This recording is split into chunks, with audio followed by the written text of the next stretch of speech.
In the world of One Piece, characters grow, clash, and change in unexpected ways. And so today we're focusing on Eustass Kid, aka Useless Captain Mid, aka Luffy's rival, ?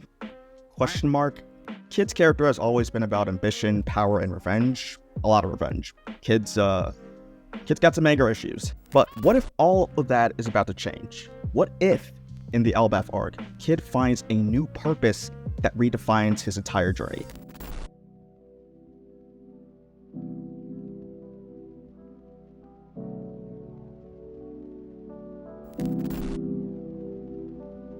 And so to truly understand Kid's journey, we need to go back to the emotional wound that shaped his ambition, which means SBS time. According to SBS Volume 87, before he became one of the most feared pirates of the worst generation, Kid faced a moment that would change him forever: the death of Victoria. Victoria wasn't just a childhood friend, he was both Kid's and Killer's first love, and her death was a devastating blow that planted a seed of rage and ambition within him. He faced the harsh reality of powerlessness for the first time. Victoria's death wasn't just a random tragedy though. It was the result of a rival gang of Kid's gang. Kid established a gang alongside Killer and Heat and Wire, who established their own respective gangs, and they would rule over 4 towns on their home island, Kusutsuku Island.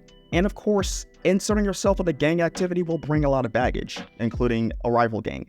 Unfortunately, this rival gang of Kid, Killer, Heat, and Wire's respective gangs took Victoria's life as part of the violent conflicts that plagued their island. And in response, Kid unified their gangs to take down this rival gang in retaliation.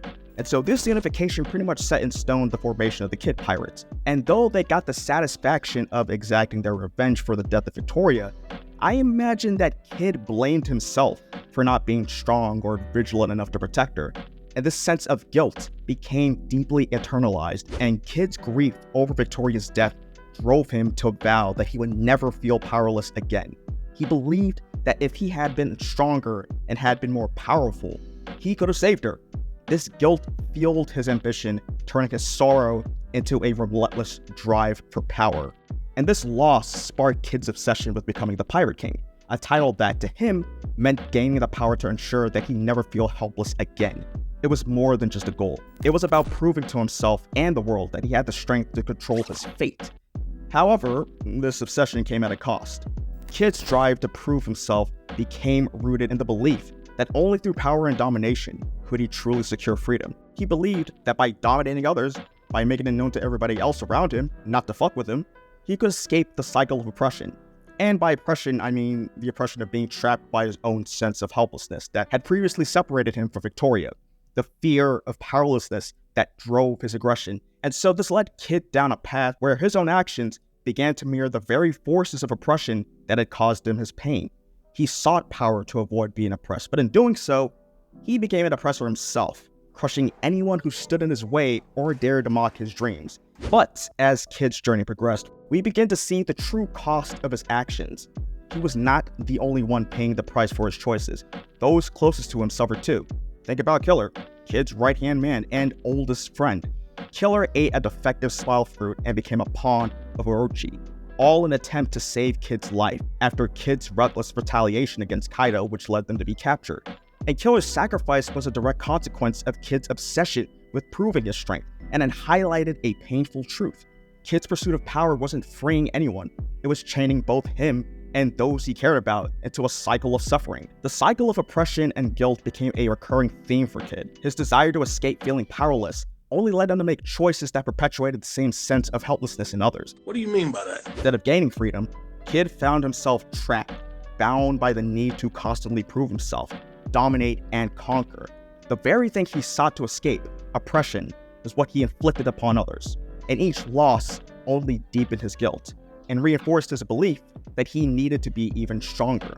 And so the pattern of oppression and remorse originates from Kid's effort to escape the helplessness he experienced when Victoria died, but his actions only maintained the same pattern of suffering. The more Kid tried to control his fate through domination, the more he found himself repeating the same damn destructive patterns that had once taken everything from him. His attempts to protect those he loved led him to embody what he despised, becoming an oppressor to avoid being oppressed. It's a recurring theme we see all the time throughout One Piece's villains like Arlong and Kaido.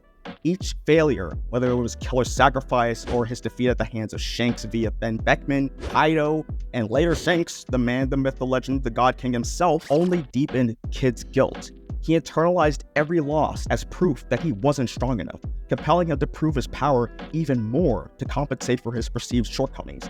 And this created a vicious cycle where the more he sought to prove his power, the more he hurt those around him, ultimately trapping him in the same cycle of self-confinement and guilt he was trying to escape so hard. So now, we arrive at the turning point, Elbaf.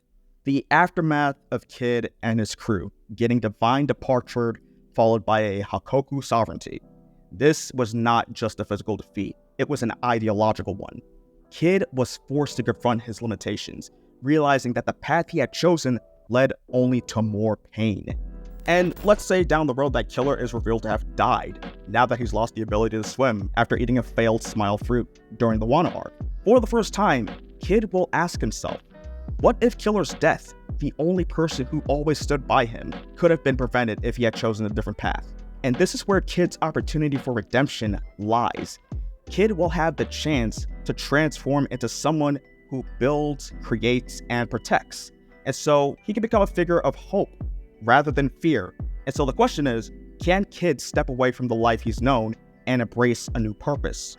One that isn't about revenge, but about something greater.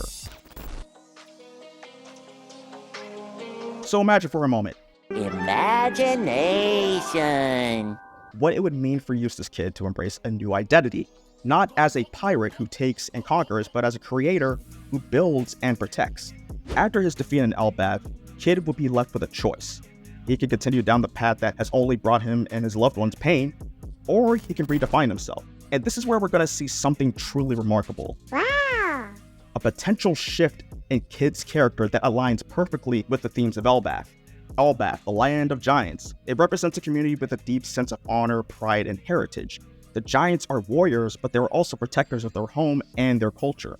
And in this environment, Kid would see the possibility of using his abilities for more than destruction. The power of the Jiki Jiki no Mi becomes a tool for creating instead of tearing down. And this is something that isn't new to Kid. We've always seen him create things with his Devil Fruit powers using scraps of metal. From his metal arm to Punk Rotten, Punk Cornadillo, a fucking railgun named Dan Punk. What the fuck is going on?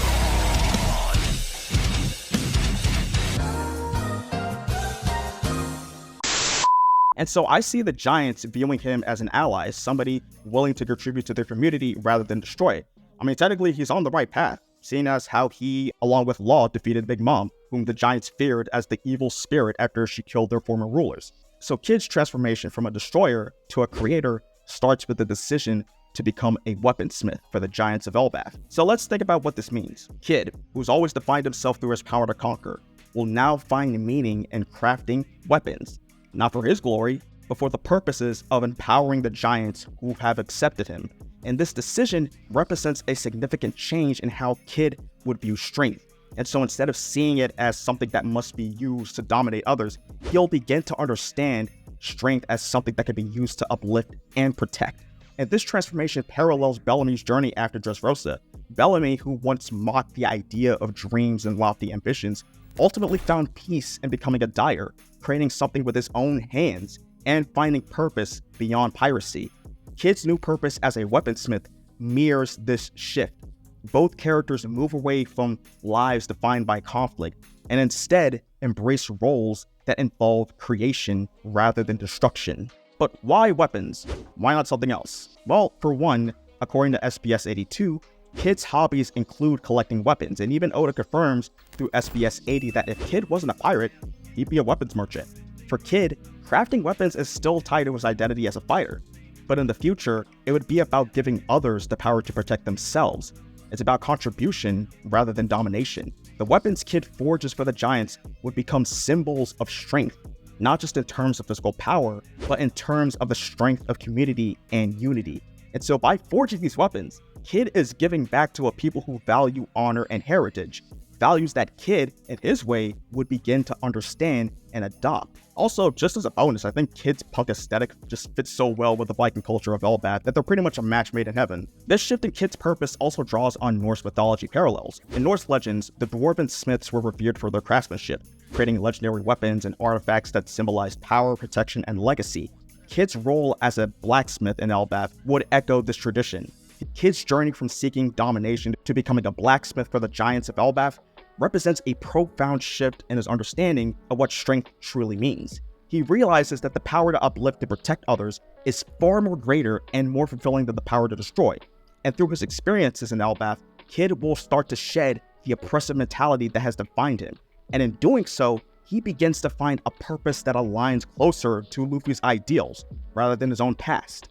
It signifies Kid embracing a new role, not as an oppressor, but as a protector and a contributor to something greater than himself.